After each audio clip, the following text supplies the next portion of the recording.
গৃহস্থলী কাজে গরু পোষা একটু লাভজনক পেশা।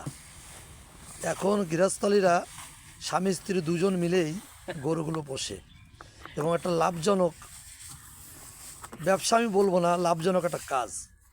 প্রতিটা বাড়ি এরকম 2, 4, 5, 10টা গরু আছে, ছোট ছোট পরিবারে কম, বড় পরিবারে বেশি। তারই ধারাবাহিকতা আমরা চলে এলাম নড়াইল সদর থেকে 13 কিলোমিটার দক্ষিণে তারাপুর গ্রাম, ডালিয়ার রহমানের বাড়িতে।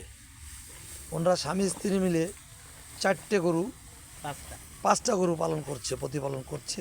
সেগুলো দেখেন, সে খাবার তৈরি করছে। আমাদের সাথে থাকুন, আমি দেখতে থাকুন। এই যে আপনারা তার গোয়ালটা দেখছেন, গোয়ালটা সকালবেলা গরুগুলো বাইর করে দিয়ে পরিষ্কার পরিচ্ছন্ন করে দিচ্ছে। আমরা এই লাভজনক প্রতিপালনের বিষয়টি আমরা জানবো আমাদের শ্রদ্ধেয় মিয়া ভাই ডালি ভাইয়ের কাছে, যার ডাকনাম ডালি ভাই। ও ভাই, কেমন আছেন ভাই আপনি? ডালি ভাই, আলহামদুলিল্লাহ, আল্লাহ পাক খুব ভালো রাখছে। ঠান্ডার ভিতরে আমি পানির কাজ করতেছেন, আপনার কষ্ট হচ্ছে না ভাইজান? আমি মুরব্বী মানুষ, কষ্ট তো অবশ্যই হচ্ছে। ও গরু কয়টা আছে আপনার? গরু আছে 5টা। আমাদের কিন্তু টাকা অল্প একটু। হ্যাঁ, 5টা কীরকম কি বিক্রি হবে? 5টা গরু দেখা যাচ্ছে, 2টে গাভী আছে, 3টে আইডি আছে। হ্যাঁ, এই দেখা গেল হয়তো বর্তমান যে বাজার আছে 4 লাখ টাকার মতন বিক্রি হবে। বিক্রি হবে। আপনি তো বিক্রি করেন কুরবানির সময় নাকি? হ্যাঁ, কুরবানির সময়। আর গাভী বিয়াবে, হ্যাঁ, ও দুধ হবে, দুধ খাবো। দুধ খাবেন। ও, তা আপনাদের এই যে আপনি গরু পোষেন, আপনি আর ভাবি মিলে 2জন মিলে পোষেন, তা আপনাকে সরকারি যে কৃষি কর্মকর্তা বা পশু সম্পদ কর্মকর্তা উনি কি আসে দেখতে মাঝে মাঝে? না, আমাকে বাড়ি আসে না। মাঝে এই তারাপুর তো সব জায়গায় টুকটাক এই দেখেন গরুর খাবার রেডি করে নিয়ে চলে আসছে, এই যে গরুরে দেওয়ার জন্য।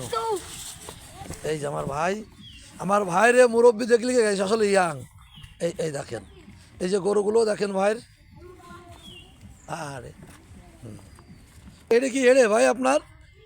এটা হচ্ছে গাভী। ও, এটা গাবি তাই তো? হ্যাঁ, এই যেমন 5টা গরু দেখা যাচ্ছে। সবাই রেখে আলাদা আলাদা করে ড্যামে খেতে দেবেন যেরকম দেন? প্রত্যেকটা আলাদা আলাদা দিলাম। ও, দাদা বাবির কাজ কি? বাবির তো কোনো কাজ আমি দেই না, খালি মোটর চালালো আর বন্ধ হলো। হ্যাঁ, ওই ভাই দেখেন, ওই ভাবিও নিচ্ছে, আমি একটু অসুবিধা করছিলাম, ওই দেখেন উনিও নিয়ে যাচ্ছে, ওই দেখেন। আসলে কৃষকের কষ্ট দুজনই করে, কিন্তু মহিলাদের আমরা মূল্য দিতে চাই না। তথাকথিত কিছু লোক এই যে সংসার অবদান 50-50, 50-ও বেশি আমাদের মহিলাদের। ওই দেখেন যে খাবার দিচ্ছে, দেখেন ভাই, ওই যে দুজনে মিলেই দেখেন খাবারটা দিচ্ছে গরুকে। এই যে আমরা এখন আছি নড়াইল সদর থেকে 13 কিলোমিটার দক্ষিণে সদরের ভিতর তারাপুর গ্রামে, ডালিয়ার রহমানের বাড়ি। এরা চারণ কবি জারির সম্রাট মুসলিম উদ্দিনের বাড়ির পাশে আমরা আজ ভিডিওটা করছি। গরুর উপর একটা ভিডিও করলাম, আশা করি আপনাদের ভালো লাগবে। ধন্যবাদ, আমাদের সাথে থাকবেন, ভালো থাকবেন।